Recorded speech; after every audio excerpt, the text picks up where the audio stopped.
इस वीडियो में हम पढ़ेंगे क्षेत्रवाद रीजनलिज्म। तो क्षेत्रवाद में सबसे पहले पढ़ेंगे क्षेत्रवाद का अर्थ, उसके बाद में क्षेत्रवाद की विशेषताएं और उसके बाद में क्षेत्रवाद के कारण।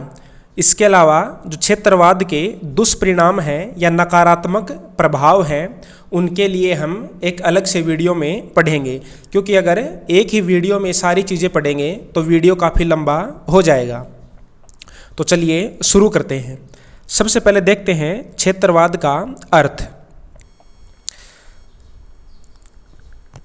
जब व्यक्ति या समुदाय अपने भौगोलिक या सामाजिक क्षेत्र के हितों को अन्य क्षेत्रों के हितों से श्रेष्ठ मानता है और जब कभी क्षेत्रीय हितों व राष्ट्रीय हितों में विरोधाभास हो तो अपने क्षेत्रीय हितों को प्राथमिकता देता है, ऐसी मनोवृत्ति को क्षेत्रवाद कहा जाता है।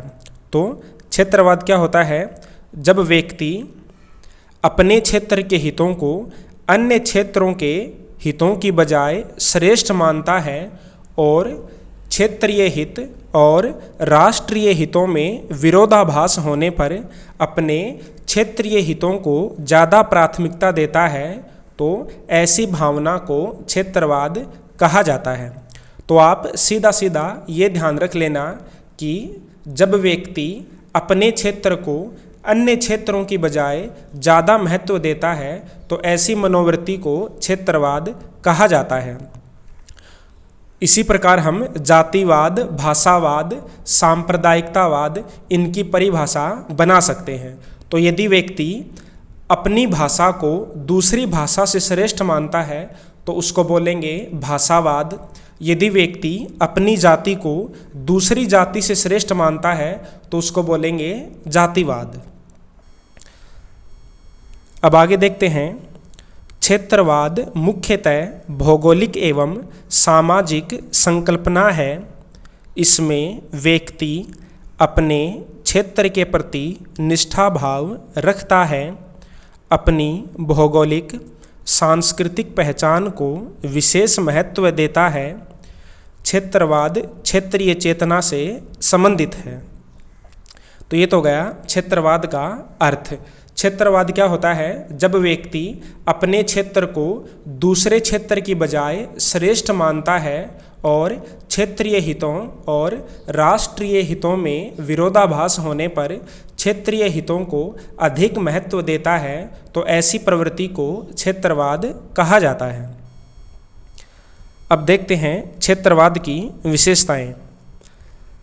पहली विशेषता है क्षेत्रवाद स्थानीय देशभक्ति का एक विकृत रूप है, जिसमें संपूर्ण देश की तुलना में एक विशेष क्षेत्र के हितों को अधिक महत्वपूर्ण माना जाता है।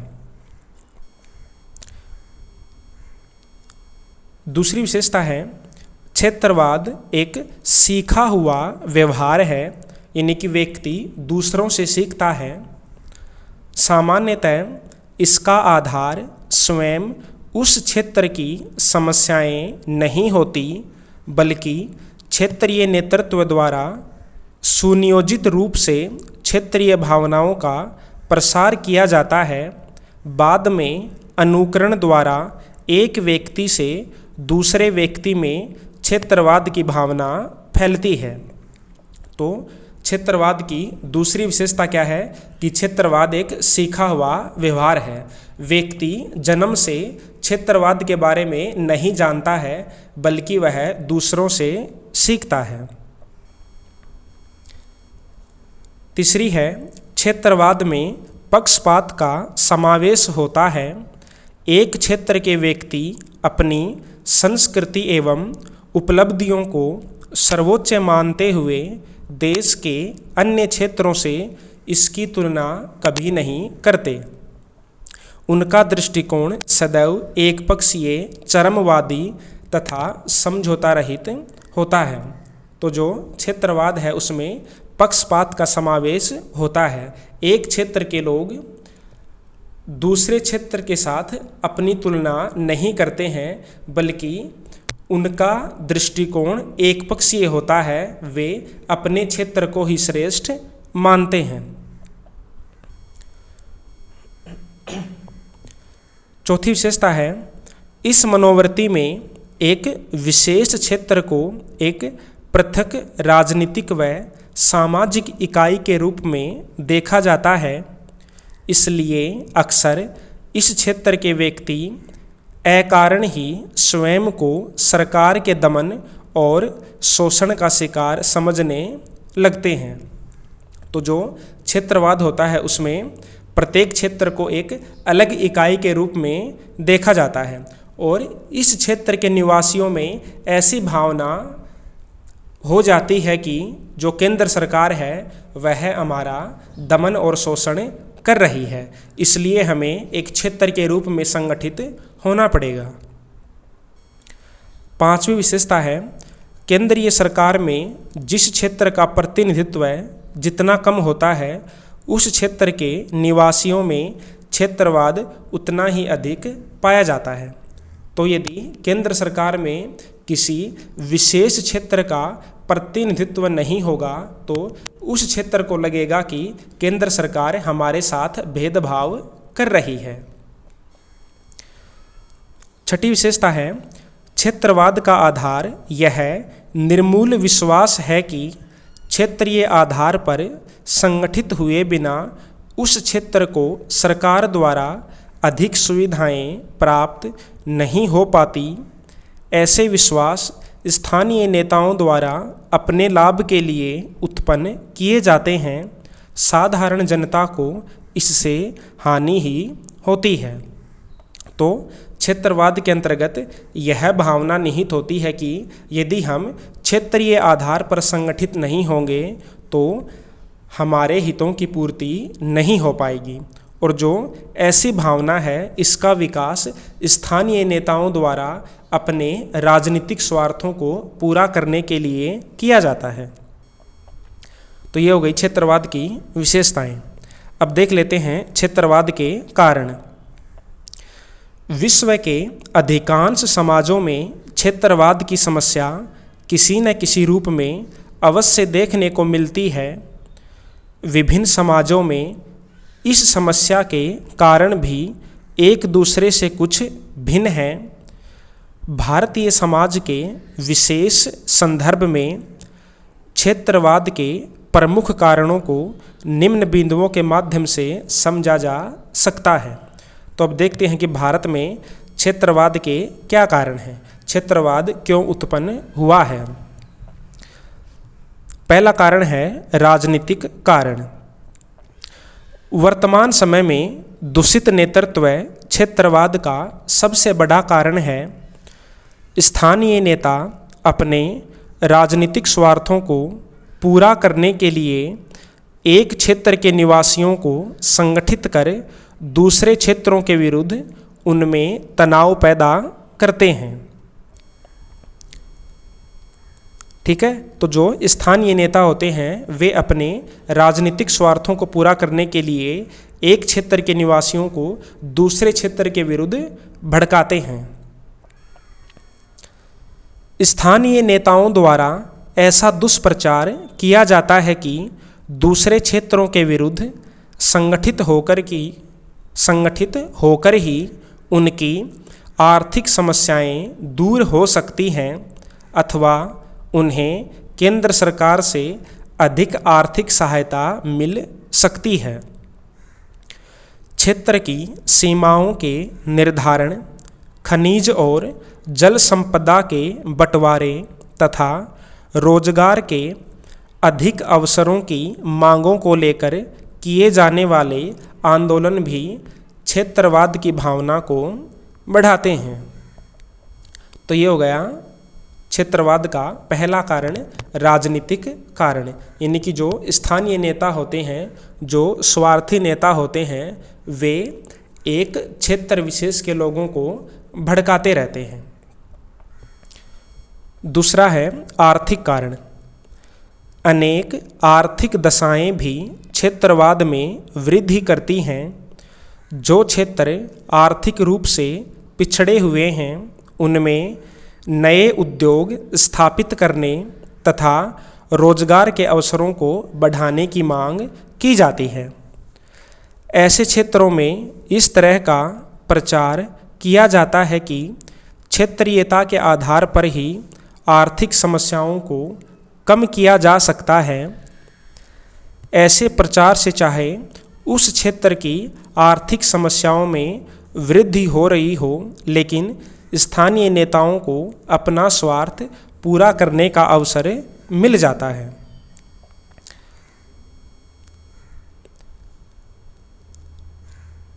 आज़ादी के बाद संसाधन कम और अपेक्षाएं ज़्यादा थी। केंद्रीकृत नियोजन अपनाने से भ्रष्टाचार को बढ़ावा मिला। क्षेत्रीय समायोजन नहीं हो पाया, जिससे सापेक्षिक वंचना की भावना पैदा हो गई। तो केंद्रीकृत नियोजन का मतलब होता है कि अर्थव्यवस्था का संचालन केंद्र सरकार द्वारा किया जाए। तो यदि अर्थव्यवस्था का संचालन केंद्र सरकार करेगी तो वह अधिकारियों के माध्यम से अर्थव्यवस्था को संचालित करेगी और इससे भ्रष्टाचार को बढ़ावा मिलेगा, जिससे सभी क्षेत्रों का संतुलित विकास नहीं हो पाएगा। 1990 के बाद वैश्वीकरण की परिस्थितियों में पश्चिम और दक्षिण के राज्यों का ज़्यादा विकास हुआ और उत्तर तथा उत्तर पूर्व के राज्यों का कम विकास हुआ, जिससे गरीब लोग रोजगार के लिए अमीर राज्यों में जाने लगे, जिससे भूमिपुत्र की अवधारणा का विकास हुआ। जैसे महाराष्ट्र मराठियों के लिए का नारा दिया गया। तो जब एक क्षेत्र के लोग दूसरे क्षेत्र में जाकर के रोजगार करते हैं तो उस स्वयं क्षेत्र के लोग, उनको ऐसा लगता है कि दूसरे क्षेत्र के लोग यहाँ आकर के हमारा जो रोजगार है उसको छीन रहे हैं। तो इससे भूमिपुत्र की अवधारणा का विकास होता है। क्षेत्रवाद का तीसरा कारण है भाषाई विभिन्नता। उत्तर भारत के विरुद्ध दक्षिण भारत में जो व्यापक क्षेत्रवाद पनपा है, उसका प्रमुख कारण तमिल, तेलुगु तथा कन्नड़ जैसी भाषाओं को बोलने वाले निवासियों को हिंदी भाषी क्षेत्रों के विरुद्ध संगठित करने के लिए सरकार पर अधिक से अधिक दबाव डालना है। तो जो उत्तर भारत के हिंदी भाषी लोग हैं, उनके विरुद्ध दक्षिण भारत में व्यापक क्षेत्रवाद पाया जाता है, क्योंकि जो तमिल, तेलुगु और कन्नड़ भाषाओं को बोलने वाले लोग हैं, उनको हिंदी भाषी क्षेत्रों के विरुद्ध भड़काया जाता है, संगठित किया जाता है। भाषाई पृथकता के आधार पर होने वाले उग्र प्रदर्शन क्षेत्रवाद की समस्या को स्पष्ट करते हैं। क्षेत्रवाद का चौथा कारण है भौगोलिक कारण। भौगोलिक रूप से भारत मुख्यतः 4 क्षेत्रों में विभाजित है। पहला है गंगा यमुना का मैदान, दूसरा है उत्तर पूर्वी पर्वतीय प्रदेश, तीसरा है दक्षिण के पठारी प्रदेश और चौथा है समुद्र तटीय क्षेत्र। इन सभी क्षेत्रों में मौसम, प्राकृतिक संपदा तथा प्रकृति पर आधारित आजीविका के साधन एक दूसरे से अलग हैं। सभी क्षेत्रों के लोग अपनी भौगोलिक दशाओं को दूसरे क्षेत्रों से अधिक अच्छा समझते हैं। वे यह भी चाहते हैं कि उनसे भिन्न भौगोलिक क्षेत्र के लोगों का उनसे मिश्रण न हो, ताकि उनकी भौगोलिक पहचान बनी रहे। यह दशा भी क्षेत्रवाद में वृद्धि करती है। तो चौथा कारण क्या हो गया? भौगोलिक कारण। पांचवा है सांस्कृतिक भिन्नताएं। जिस क्षेत्र की सांस्कृतिक विशेषताएं जैसे धर्म, वेशभूषा, भाषा, प्रथाएं तथा रहन सहन आदि दूसरे क्षेत्रों से भिन्न होती हैं, वह अपने आप को एक पृथक सांस्कृतिक समुदाय के रूप में देखने लगता है। यह एक सामान्य प्रवृत्ति है कि प्रत्येक सांस्कृतिक क्षेत्र अपने आप को दूसरे क्षेत्रों से श्रेष्ठ मानता है। यही कारण है कि भारत के उत्तर पूर्व के क्षेत्र, पर्वतीय क्षेत्र, पश्चिम बंगाल, तमिलनाडु, गंगा यमुना के मैदानी भागों के क्षेत्र तथा मरुभूमि से संबंधित क्षेत्र अपने आप को एक दूसरे से अलग मानते रहे हैं। इन सभी क्षेत्रों की संस्कृतियों में भिन्नताओं ने जिन क्षेत्रीय राजनीतिक दलों का निर्माण किया, उन्होंने क्षेत्रवाद को बढ़ाने में योगदान दिया। तो जो अलग अलग संस्कृतियां हैं, उन संस्कृतियों के आधार पर, उन क्षेत्रों के आधार पर जो राजनीतिक दल बने, उन्होंने क्षेत्रवाद को बढ़ाने में योगदान दिया। देखो, इनमें ज़्यादा समझाने की बातें नहीं हैं, बिल्कुल आसान है, इसलिए मैं ज़्यादा समझा नहीं रहा हूँ, केवल इनको एक बार पढ़ रहा हूँ। छठा कारण है ऐतिहासिक कारण। क्षेत्रवाद को बढ़ाने में कुछ ऐतिहासिक दशाएं भी उत्तरदायी रही हैं। भारत में प्रत्येक क्षेत्र का अपना एक अलग इतिहास रहा है। विभिन्न क्षेत्रों का शासन अलग अलग राज्यों के अधीन रहने के कारण युद्ध में उनकी पारस्परिक हार जीत के आधार पर आज भी कुछ क्षेत्रों के निवासी स्वयं को दूसरे क्षेत्रों से अधिक श्रेष्ठ मानते हैं। मुस्लिम तथा अंग्रेजी शासन काल में जिन क्षेत्रों के राज्यों ने अपने स्वतंत्र अस्तित्व को बनाए रखा, उन क्षेत्रों के निवासी अपने राष्ट्रीय गौरव के नाम पर दूसरे क्षेत्रों से मिलने का विरोध करते रहे हैं। तो ये हो गया छठा ऐतिहासिक कारण। सातवां है मनोवैज्ञानिक कारण। व्यवहारिक रूप से विभिन्न क्षेत्रों के निवासियों की मानसिकता एक दूसरे से अलग होती है। प्रत्येक क्षेत्र के लोगों का अपने क्षेत्र से एक विशेष लगाव होता है। वे दूसरे क्षेत्रों से अपने क्षेत्र को श्रेष्ठ मानते हैं। सामान्यतः राष्ट्रीय हित की तुलना में क्षेत्रीय हितों को अधिक महत्वपूर्ण माना जाता है। कम साधनों वाले क्षेत्र के लोगों में साधन संपन्न क्षेत्रों के प्रति एक स्वाभाविक ईर्ष्या होती है, यानी कि सापेक्षिक वंचना का भाव पाया जाता है। यही मानसिकता यदि विरोध और संघर्ष का रूप ले लेती है तो इससे क्षेत्रवाद में वृद्धि होने लगती है। तो ये हो गया क्षेत्रवाद, इसकी विशेषताएं और क्षेत्रवाद के कारण। अब इसमें बचता है क्षेत्रवाद के दुष्प्रभाव और क्षेत्रवाद को दूर करने के सुझाव। इन दोनों को हम एक अलग से वीडियो में पढ़ेंगे।